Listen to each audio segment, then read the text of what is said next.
Good morning. Good morning. And, Debbie, I want to thank you for asking. When you said it was at 7:30, I had my second thoughts, but it's great to be here. Just to put your minds at ease, whenever we have a speaker from a social service agency in our club, we always kind of hold our wallets because I know that ask for money is going to be at the end. I'm not asking for money. We're very, very fortunate at our agency that we are funded primarily through Dade County. Even though we have Dade County in our name, we're a private nonprofit. I'll talk a little bit about all of that. But how many in the audience have heard about the Guardian Ad Litem? How many have heard about the guardianship program? You have? Wow. You know, usually people say, oh, you're Guardian Ad Litem. Guardian Ad Litem is very specific. It's primarily for children. It's run strictly with volunteers. And it's to represent the child or an adult in an issue before the court. So it's very short-lived. Or it can be or should be very short-lived. The guardianship program cares for adults, anyone over the age of 18, and we have them typically till they expire, unfortunately. But there are two sides to guardianship. One is the private side, people who have money. One, the our side was the public guardianship. And we came into being in 1980. And then in 1990, the state of Florida, in all its wisdom, created the public guardian system, which gave each area an opportunity to create a public guardian, but they didn't fund it. It's one of those unfunded mandates that our state legislature is very proud to do. But this county was very proactive, the county commission, and decided to get behind the program and fund it for a number of reasons. And they have, since that time, funded about 80% of our costs. The state funds about another 5%, the Florida Bar Foundation funds 5%, and then we go out and solicit funds from private foundations for the rest of it.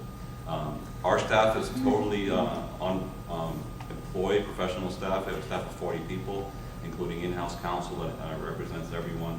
You know, when you think about guardianship, you have this guardian angel feeling that it's a good thing and we do good things. But the thing that I remind people is that whenever someone is under guardianship, they lose rights. They lose the rights that they have in the Constitution. Either some of their rights or all of their rights. That's the typical rights: the right to vote, the right to drive, the right to marry, the right to contract. There's also the right to determine your social environment, the right to consent for medical treatment for yourself, the right to select your place to live, and the right to handle your monetary situation, to pay your bills and to invest. Also the right to apply for federal benefits. So when we are appointed guardian, the first thing that we have to do is go out and try to marshal all of the people's assets, basically.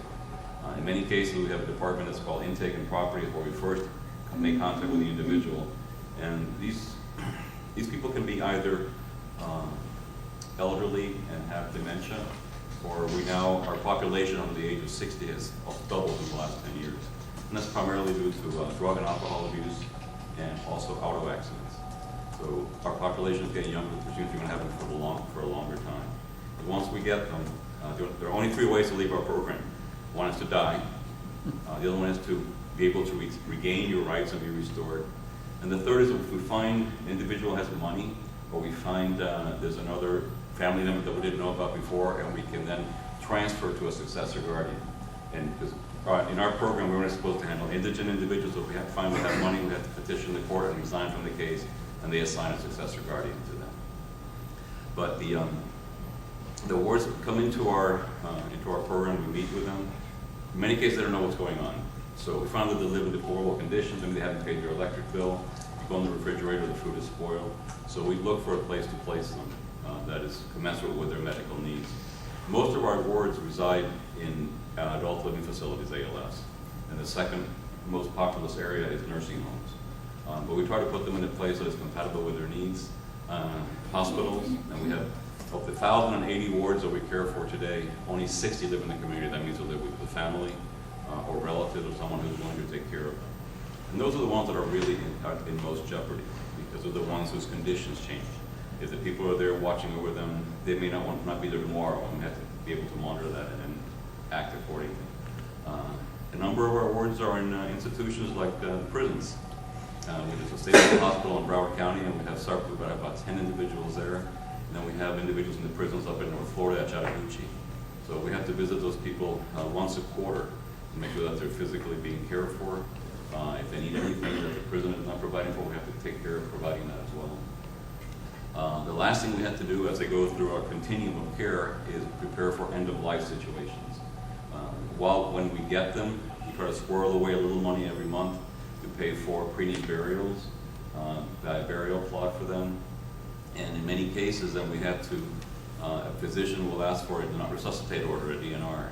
And the judges take this very seriously because if you're making a decision to terminate someone's life, a decision that should be left to that person if they were competent, or family members who knew what the person wanted. Debbie and I were on a panel the other day when we talked about these things. Guardianship is a last resort situation that the judge will impose. Prior to that, you want to try to take advantage of a healthcare surrogate, a power of attorney. Those things can try to avoid a court having to appoint a stranger as a guardian. But if those things aren't in place, then the guardian would be a private or a public guardian, has to come in and make that decision. If the physician requested it, how many people remember the Terry Schiavo case a few years ago with Governor Bush?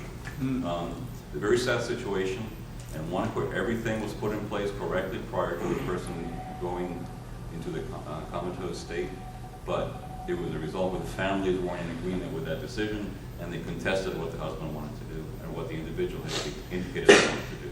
So the judges take it very seriously. We have 4 judges in this division. 2 of them will insist that an attorney visit the individual, make sure that what the doctor says is the situation is actually occurring. Another will have another physician make the determination and visit the ward. So it's not an easy process. Many of the facilities get mad at us because when they want a DNR, they want to prevent further pain for that person, and they want us to be able to